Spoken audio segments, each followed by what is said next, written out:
Ever feel like sleep takes over, even when you don't want it to?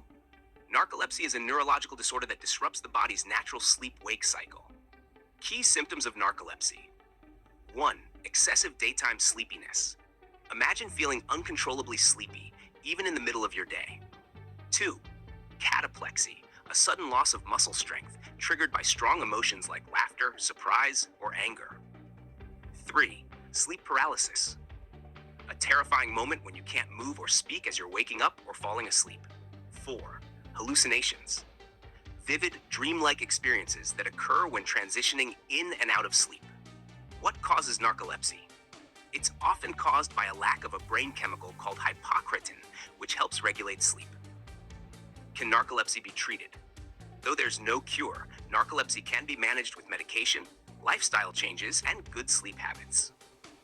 Speak to a doctor if you notice these symptoms in yourself or others.